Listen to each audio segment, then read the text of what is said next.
ইন্ডিয়াতে দুজন মানুষকে গাড়ি চাপা দিয়ে মার্ডার করার শাস্তি একটা 300 রচনা। আমাদের সবার এটা নিয়ে চিন্তিত হওয়া দরকার। আর যদি আপনিও এই বিষয় নিয়ে একমত হন তাহলে ভিডিওটা সবার সঙ্গে শেয়ার করুন। চলুন এটা নিয়ে একটা আলোচনা শুরু করি। গ্লোবাল অ্যাফেয়ার্স ইন বেঙ্গলি, দেশ বিদেশের সমস্ত খবর এখন এক জায়গায়। কেননা পুনের এই ঘটনায় একমাত্র নয়, একটু লক্ষ্য করলেই দেখতে পাবেন আপনি যদি বড়লোক বাপের ছেলে হন, যদি আপনি একজন সেলিব্রিটি হন, তাহলে আইন আপনার জন্য সম্পূর্ণ আলাদা। আর আপনার ততক্ষণ কিছু হবে না যতক্ষণ সারা দেশের মানুষ এটা নিয়ে তোলপাড় না করছে। পুনেতে এক বড় বিল্ডারের ছেলে সম্পূর্ণ নেশার মধ্যে 160 কিলোমিটার স্পিডে গাড়ি উড়াচ্ছিল। আর এই গাড়ির সাথে সাথে সে দুজন মানুষকে উড়িয়ে দেয়। আর তারপর সব দোষ তার ড্রাইভারের উপর চাপায়। আর এই একই গল্প আমরা কোনো না কোনোভাবে কত জায়গায় শুনেছি। এই একই প্যাটার্ন আমরা সাধারণ মানুষ যদি দেখতে পাই তাহলে আমাদের দেশের পুলিশ প্রশাসন, আইন আদালত এর কি ঘুমোচ্ছে? রাগ এই জন্যেই হয় কারণ এটা কোনো অ্যাক্সিডেন্ট ছিল না, এটা ছিল একটা মার্ডার। আর এই মার্ডারের আসল দোষী কে? সেই গাড়ির শোরুম যারা কোনো রেজিস্ট্রেশন ছাড়াই গাড়ি ডেলিভার করে, নাকি তারা যারা আইন বানানোর সময় শোরুমগুলোর জন্য এই ধরনের লুপহোল ছেড়ে থাকে, নাকি সেই খারাপ মা বাবা যারা লাইসেন্স ছাড়াই ছেলেকে গাড়ি চালাতে দেয়, নাকি সেই বার যারা কোনো নাবালককে কোনো বাধা ছাড়াই 48,000 টাকার মদ বিক্রি করে, আর সেই পুলিশ যারা দোষীকে অ্যালকোহল টেস্ট করানোর আগে পিৎজা বার্গার খাওয়াচ্ছিল, নাকি সেই দুর্নীতিগ্রস্ত আইন ব্যবস্থা যারা মাত্র 300 ওয়ার্ডের একটা রচনা লিখে অপরাধীকে যেতে দিচ্ছিল। সাধারণত কোনো দোষীকে শাস্তি দেওয়ার জন্য বছরের পর বছর কেটে যায়, কিন্তু এই বড়লোক বাপের গুণধর ছেলেকে ছাড়ানোর জন্য ছুটির দিনেও আদালত বসানো হয়। আর এই ছুটির দিনে যদি কাজই করতে হয় তাহলে অপরাধীদের শাস্তির ব্যবস্থা করুন, নাকি তাদের বাঁচানোর কাজ করুন। রচনার টপিক কি ছিল জানেন? The effect of road accident and the solution. বাহ, এখন মার্ডার থেকে বাঁচার জন্য কোনো উকিলের দরকার নেই, শুধু চ্যাটজিপিটি নামে একটা এআই যথেষ্ট, কারণ ওটাই আপনাকে রচনা লিখে দেবে। সাথে সাথেই আমাদের ট্রাফিক ব্যবস্থা এর জন্য সমানভাবে দায়ী। কেননা ট্রাফিক নিয়ম তো থাকে, কিন্তু এটাকে ফলো কজন করে? হেলমেট পরাও তো একটা রুল, কিন্তু আমরা কজন হেলমেট পরি? আর সেটা থাকলেও বেশিরভাগ মাথায় নয়, কোনোইতে থাকে। এই ঘটনার পরেও পুনেতে কেউ হেলমেট পরে না, আর পুলিশ ধরতে চাইলেও বা কজনকে ধরবে? সাধারণ মানুষ এখনও এটা বুঝতে পারেনি যে হেলমেট, সিট বেল্ট এগুলো তাদের সুরক্ষার জন্য। স্পিড লিমিট মেনে গাড়ি চালালে তারা নিজেরা সুরক্ষিত থাকবে। তবুও রোজ দেখবো বাইক গাড়ি এরা সব নিজেদের মধ্যে রেস করছে।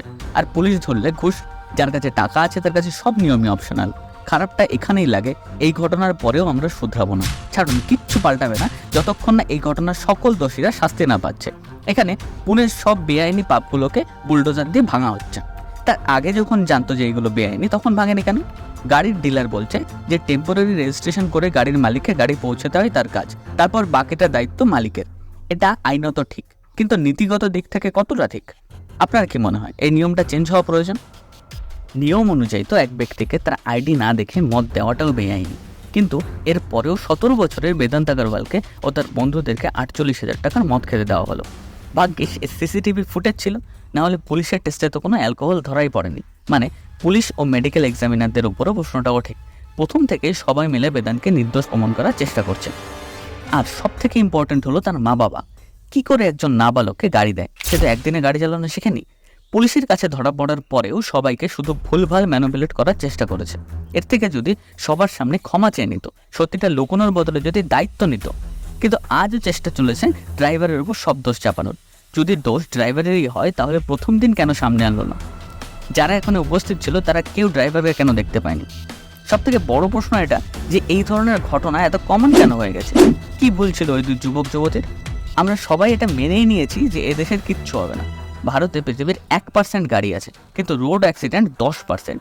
এর জন্য দায়ী কে? যে ইঞ্জিনিয়াররাও রোড বানাচ্ছে, যারা গর্ত ছাড়া রোড বানাতেই পারে না। এরকম কত ঘটনা আমাদের পর্যন্ত পৌঁছায় না।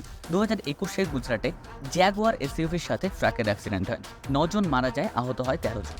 2018-তে জয়পুরে গাড়ি ও বাইকের মধ্যে রেস হচ্ছিল, সেখানে 18 বছরের এক ব্যক্তির মৃত্যু হয়। এরকম লক্ষ লক্ষ ঘটনা আছে যা নিউজে আসেই না।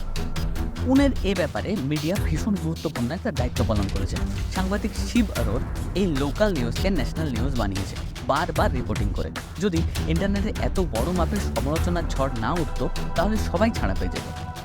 দেখুন একবার সেই জুভেনাইল কোর্টের জাজকে, যে শাস্তি হিসাবে রচনা লিখতে দিয়েছিল, তাকে যখন সাংবাদিকরা এই বিষয়ে জিজ্ঞাসাবাদ করে তার প্রতিক্রিয়া। It was a heinous crime. It was a heinous crime, but still a bail was granted, sir. Sir आप पे आरोप लग रहा है, क्या कहेंगे? कुछ कहेंगे? सर इसका बोलूं ना। Sir sir sir sir 2 minute please please sir तुम्हारा हमारे साथ है एलन धनावड़े, आप देख सकते हैं। सर आपने एक जजमेंट दिया था, कुछ कहेंगे सर? प्लीज सर 2 मिनट बात कर लीजिए। सर कुछ कहना है आपको सर? तो आप देख सकते हैं किस तरीके से बचने की कोशिश एलन धनवड़े जो है वो कर रहे हैं, किसी भी सवाल का जवाब नहीं दे रहे हैं और मीडिया से बच के भागने की कोशिश उनके द्वारा की जा रही है। সত্যি কথা বলতে বেদান্তের শাস্তি হবে কিনা জানি না, তবে যদি না হয় তাহলে সাধারণ মানুষের এই আদালতের ওপর থেকে ভরসা উঠে যাবে। আর এরপর এরকম অ্যাক্সিডেন্ট হলে পাবলিক নিজেরাই আইন হাতে তুলে নেবে এবং পিটিয়ে ড্রাইভারকে মেরেই ফেলবে। দুঃখের বিষয় এটাই যে এই দুজন যারা কোনো দোষ ছাড়াই প্রাণ হারাবে। থ্যাংক ইউ পুরো ভিডিওটা দেখার জন্য। দেখা হবে পরের ভিডিওতে।